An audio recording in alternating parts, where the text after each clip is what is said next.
From Radio 81, WEDO, and TubeCityOnline.com, this is Two Rivers 30 Minutes, a new weekly series of interviews with people making news around the McKeesport area. Produced by Tube City Community Media Incorporated. I'm Jason Toger, the Executive Director. Over the coming weeks, we're hoping to spend a little bit of time talking one-on-one with elected officials, community volunteers, and other folks who are trying to make a difference in the Mon-Yough area. And we're hoping to take your questions, too, on Facebook and on Twitter at Tube City Online. Yes, indeed. And good morning to you from Radio 81 WEDO and TubeCityOnline.com. This week, we're talking about arts and music in education. And with me here in the studio right now is Mark Despotakis from McKeesport's own Progressive Music. Thank you so much, Mark. Good morning. Good morning. And on the WEDO live line from Harrisburg is Laura Abbott. And Laura, are you with us? Yes, good morning. Good morning. And Laura is the manager of policy projects at the Education Policy and Leadership Center in Harrisburg. First off, Mark, it's not just Progressive Music that you're here representing this morning. Tell us a little bit about the other organizations you're involved with. Sure.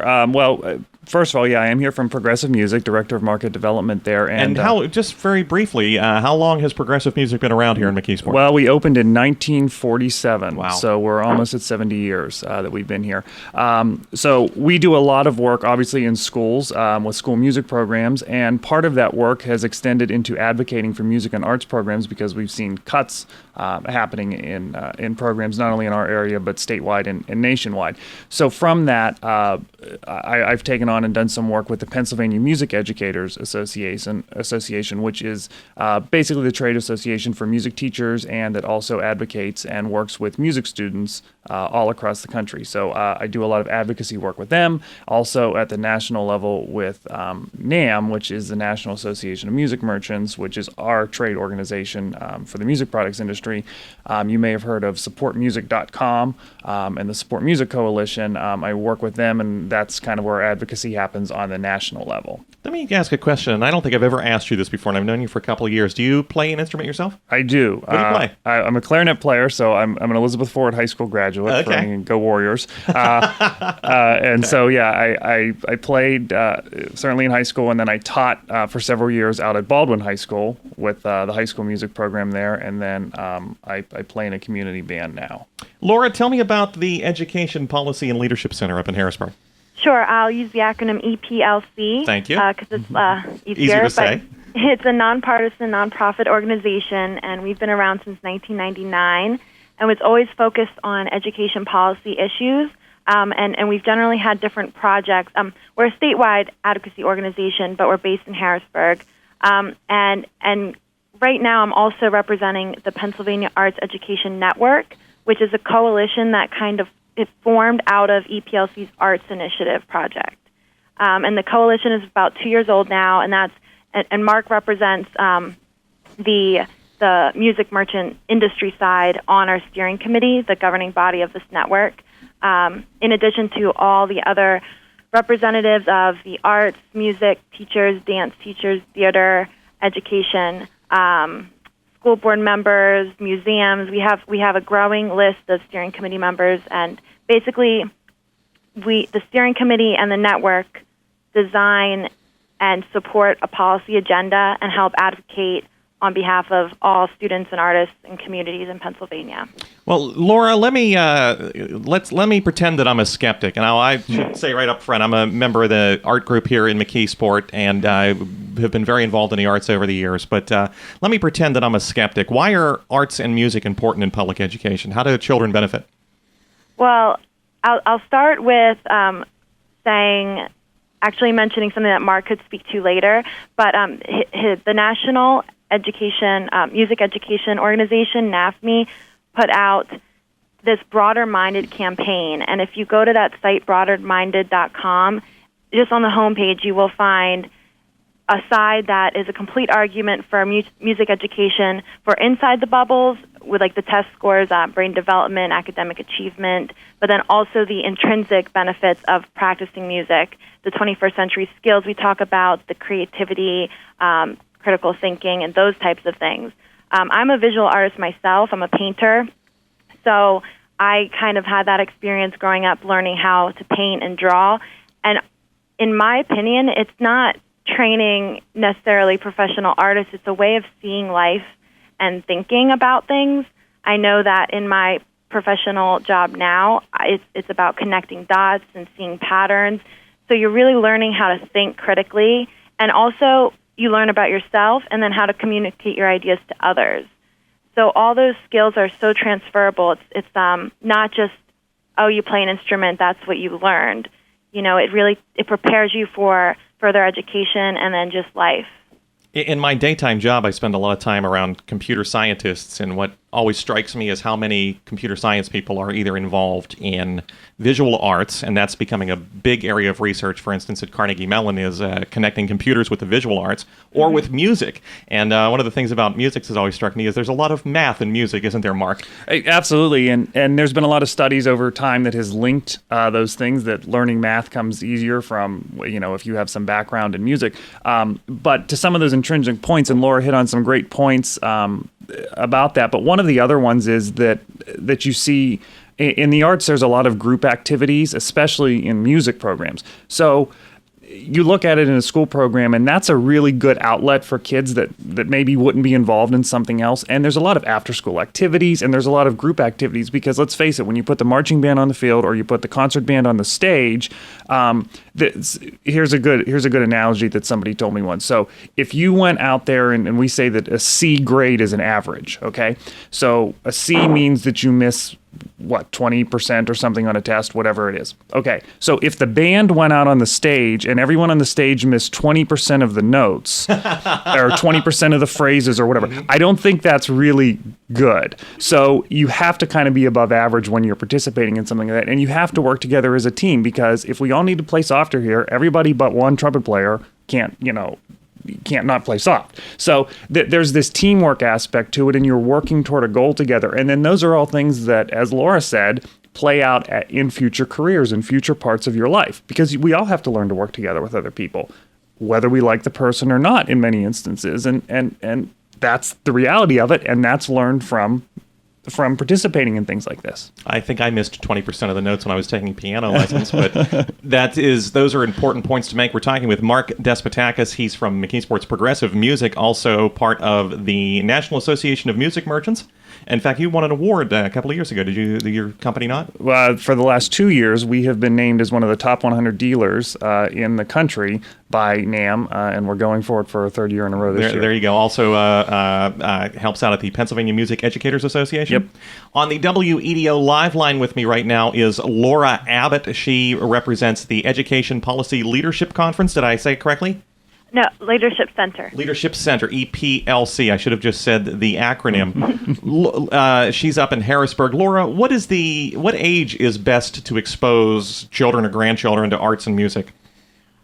Well, as far as the arts go, I think that in visual arts, kids begin to scribble as soon as they're developmentally old enough to grasp a crayon, and that's how they really hone their fine motor skills that will eventually allow them to write. So from beginning, as soon as they can hold something and make marks, they're already artists, and I think it's just about supporting that engagement. And I think it's actually more important that we sustain and support that as they grow older. There's that quote, you've probably heard it, the artist is the child that survived.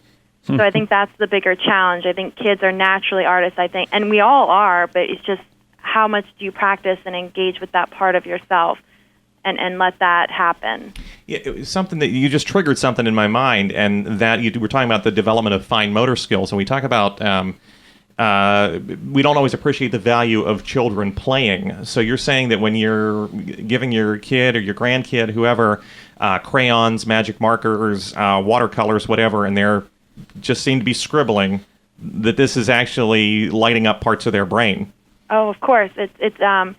It's really amazing, all the little signs. If you study arts developmental theories, you can see it through the stages, the drawing stages, and they look funny, like maybe stick figures, but they're important steps that the children are making, and it's not teaching them how to draw, it's teaching them how to think and it's maybe expressing what they're already learning as they're growing up. And sort of their stick figure maybe interpreting what they're seeing in the world around them. Mark, how do schools expose children to music, and in what age now do school districts tend to expose children to music? Well, children are generally, they're exposed, obviously, even before school with shows like Sesame Street and things, and Sesame Street has been a really big partner of ours through the years in expressing things through music, not only developmental things but also social issues. One of the things I found very interesting is Sesame Street is on in countries all over the world. And the programs in each country, it's not the same one that we would see here in the United States.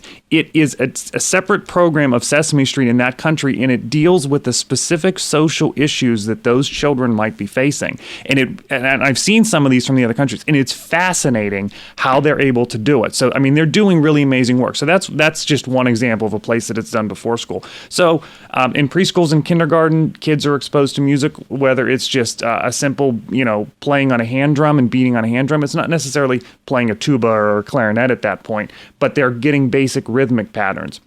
That continues once they enter public school or private school. In kindergarten, there's generally a music teacher that it's usually maybe once a week, where those types of things are continued, and they're maybe start to talk about basic notation and those math skills we were talking about, subdividing.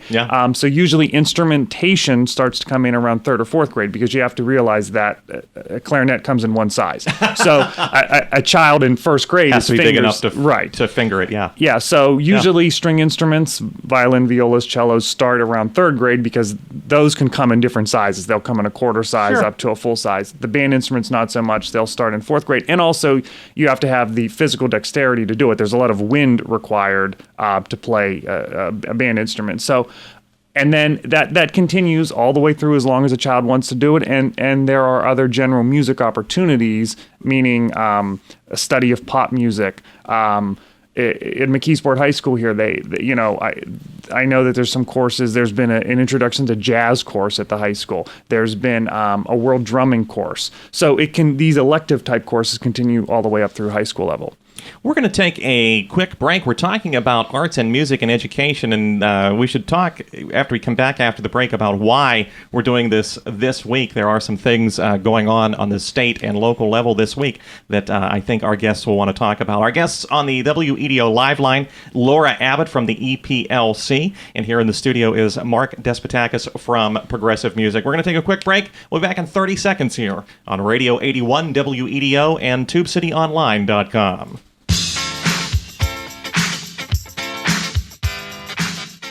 You're listening to Two Rivers 30 Minutes. Support comes from the readers of TubeCityOnline.com and the Tube City Almanac, and we thank them for their support. If you'd like to contribute, please visit our website, call us at 412-614-9659, or email us at tubecitytiger@gmail.com.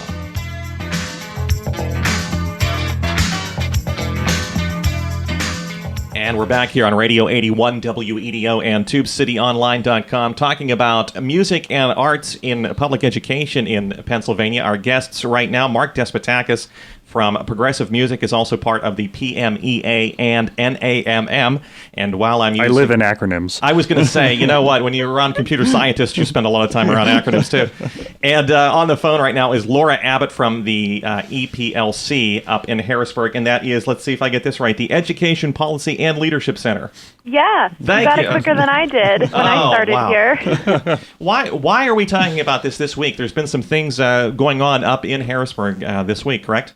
Yes. Well, nationally, it's Music in Our Schools Month, Theater in Our Schools Month, and Music in Our Schools Month. So that this month is really geared towards advocacy, and as such, on the 18th, which is earlier this week, we held the network that I told you about, the coalition that is kind of housed in EPLC. We hosted an Arts Education Advocacy Day press conference in the Capitol, and then we distributed material to all 253 legislators. And then next week, Mark can talk a little bit about what's to come. Yeah, we're the Pennsylvania Music Educators Association has their annual conference next week, and it's in Hershey. And so part of that conference is professional development things, but also opportunities for students to perform. So this year we've piggybacked the day earlier to the conference next Wednesday, and we are having our own advocacy day for the Pennsylvania Music Educators Association. Now, this is the third time we've done this, but the first time we've done it in conjunction with the conference. And this is a chance for music educators, students to go to the state capitol and talk to their representatives about the things specifically that we're looking for to help grow and in some cases maintain arts programs. President Obama got in trouble a couple of weeks ago because he was touring, I believe, a manufacturing plant or a college, and he said something about, this is why students need to get degrees in science and engineering and not in something like art history. He has since written letters of apology to the arts history community saying that art is important too.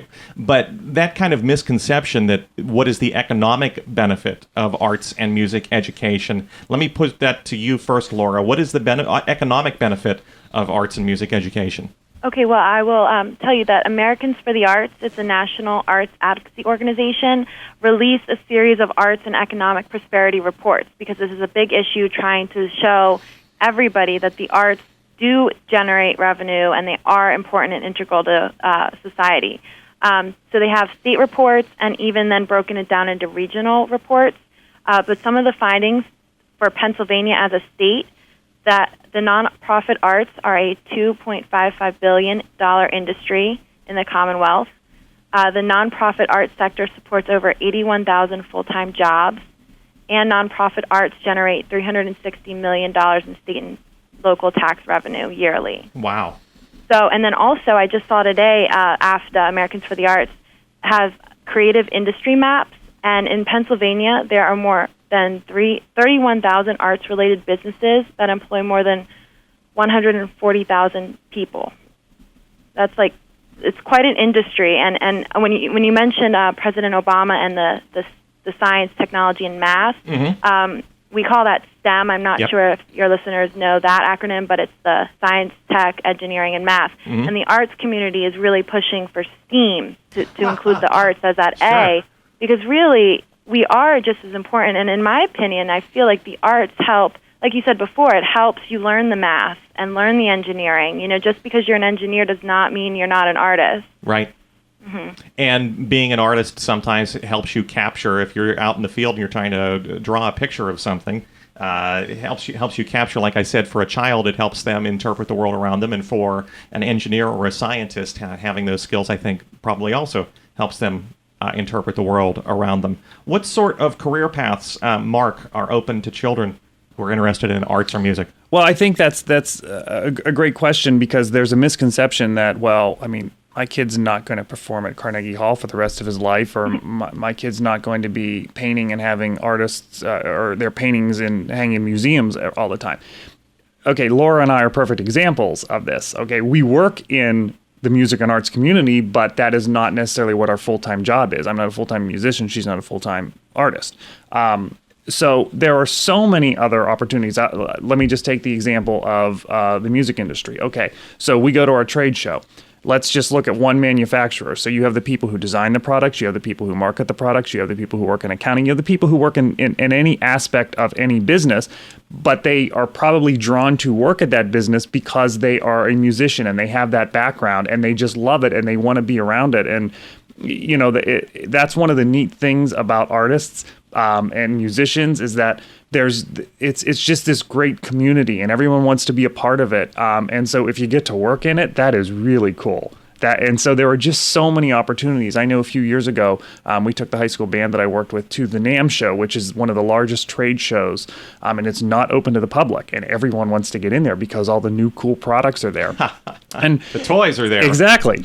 And we had a couple of students who were interested in working in the industry, and I was able to connect them with some people who could kind of take them around and mentor them, and they walked out of there, and their eyes were just so wide open because they said, wow, I never even thought about that. Okay, so I could still go and I could work at Martin Guitar or whatever it is, but I don't necessarily have to be playing all the time. I could be exposed to it, and that's really the great thing about the industry. Let me throw one fact at you. Yes, please. Just to piggyback on Laura's numbers, I looked up these numbers. This is from the Greater Pittsburgh Arts Council, so this localizes this a little right more. To our area here. Yeah, and I'm just gonna read it directly. The arts and culture sector is an economic engine for Allegheny County. Direct expenditures of $686 million annually by cultural organizations and their audiences generate $410 million in household income, $74 million in tax revenues, and this is the one that gets me, 20,550 full-time equivalent jobs in Allegheny County alone. Yeah. And Allegheny County ranks 7th nationally in jobs created through the arts and culture. Well, that's pretty amazing. If you work for Martin Guitar and you're making guitars, you need to have a chemical engineer there. You need to have manufacturing engineers there. You need to have shipping and receivable people. The jobs spin off even from a thing like a local symphony orchestra. They're buying electrical equipment. They're buying all of the ancillary spin-off jobs that we talk about. And yet, over the past 10 years now, definitely since the No Child Left Behind Act, there has been a focus in schools on improving scores for standardized tests for reading and math. So how has that then affected arts and music education if we're trying to get those standardized test scores up for reading and math? Well, it's interesting that you should ask that this week because we are in many schools in the midst of PSSA testing, which are the standardized tests. Springtime, yeah. And so I go into schools this week and I don't hear music happening because the tests are happening. It has affected. It has had, in some instances, a negative impact because there has been a focus on those other programs. But when you look at the federal law, the arts are listed as a core subject. One of the challenges, though, is how do you test that on a standardized test? And so because of that, I think that's maybe where part of this confusion is, why we're focusing on science and math and reading, which are important and absolutely vital. But it's very hard to test what we do in the arts, and arguably maybe some people would say we don't want to test what we do in the arts because is a painting right or wrong? No. So in some instances it has had a negative impact, and it's hard to blame a school district for that because the school district is under so much state pressure, who is under so much federal pressure, that there's a lot of really good people having to make a lot of really difficult decisions. And I would add that part of that comes from when you tie funding to achievement scores that don't count everything. Then the priorities shift. And even though a school district might want to offer, they might have to put their money elsewhere. And I did what Mark said. It's curious that No Child Left Behind actually included arts as a core academic subject, yet it didn't provide any support for it. So we're left here. And I think that the testing, while well-intentioned, you want to measure how we're doing. Right. It's spun off to something different, and now it's not about how kids learn best and how teachers know kids learn best, but how do they perform on tests. Let's pick that back up after we take one more quick break in this half hour. My guest on the WEDO live line right now is Laura Abbott from the EPLC up in Harrisburg. Here in the studio is Mark Despotakis from Progressive Music here in McKeesport. Let's take one more quick 30-second break, and we'll be back with more here on Radio 81 WEDO and TubeCityOnline.com. You're listening to Two Rivers 30 Minutes, a production of Tube City Community Media Incorporated. If you've got an idea for someone who you'd like us to interview, or a question or comment, you can find us on Facebook and Twitter at Tube City Online. And we're back here on Radio 81 WEDO and TubeCityOnline.com for a final few minutes talking about arts and music in education. Spending cuts we were discussing before we took the break have affected arts and music education. School districts have limited resources, and they have, in some cases, and this is not exactly a secret here, directed them towards those subjects that are the subject of standardized testing. So namely math skills and reading skills. What steps are the groups that you're involved with taking to reverse this trend? And I'll put the question first to Mark. I have been in Washington, D.C. for several years with NAM, the National Association of Music Merchants, and we're talking about it at the federal level with them, saying, okay, so when we rewrite this law, we need to think about including these things and how we can better include it. So that's happening, and we're not always saying we have the solution, but we're looking to have a conversation, and that is happening. What can be done? Okay, at the state level, I'll defer to Laura to talk a little bit about some of the policy asks that we have, because the PMEA and the Arts Education Network kind of share some of those policy asks. But it is a funding issue in many instances, but that advocacy for that funding doesn't necessarily stop at the federal level or the state level. Pennsylvania has 500 school districts, and they're able to make the decisions as they need to be made. So one of the things that we do is we talk to parents and say, okay, you're a stakeholder here. Right. You've really got to be making the push in your own school district to your administrators. That takes me to my next question, Laura. How can listeners help? Because I'm sure there are people out there listening saying, well, what can I do? Yeah, well, of course. I want to first add some other things that we're trying to work towards, and then they can all listeners can help support those. Some of the policy items on our agenda include, like Mark said, we have 500 school districts, and which means decisions happen locally. And we cannot we don't have an arts graduation credit to graduate high school, and we can't do that at the state level. That happens with your local school board. So we are trying to urge all school districts to require at least one high school credit in the arts as a graduation requirement. And then another thing, we are urging the department to make school districts aware. You mean the State Department of Education? Sorry, okay, the Department of Education. Make school districts aware that they can use Title I and Title II funds to support arts education projects that achieve Title I and Title II goals, and that is a federal policy supported by U.S. Secretary of Education Arne Duncan. So as far as listeners and how they can help, like I said, it happens locally, and so supporting arts education in your school, going to the plays and the concerts and making that effort to be a part of that community, and then also knowing your school board members, having them know that you vote and that the arts are important. So, if the school board held a meeting and said that they were cutting the football program, people would come out for that. Sure. They need to know that people will not allow the arts to be cut either. So just kind of use your voice in and the arts community in your district. Go to those concerts, go to those school musicals. We have about 60 seconds left, and I don't mean to hurry you along. Where can listeners go for more information? Visit artseducationpa.org, and there you can find more information and contact info and Twitter, Facebook, etc. Mark, where can people go for more information? Best information on advocacy, supportmusic.com. Supportmusic.com. Yep. And if I'm here, progressivemusiccompany.com for a plug for us, but also we have some advocacy links on there, and you can see the things that we do on our website and on our Facebook and Twitter page as well. I want to thank so much Laura Abbott. She's the manager of policy projects for the Education Policy and Leadership Center up in Harrisburg. Laura, thank you so much for taking some time. Artseducationpa.org.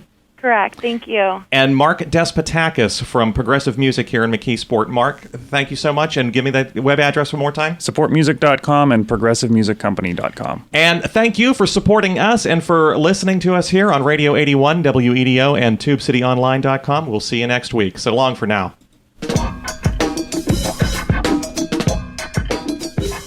You've been listening to Two Rivers 30 Minutes, copyright 2014 Tube City Community Media Incorporated, and produced in cooperation with Radio 81 WEDO.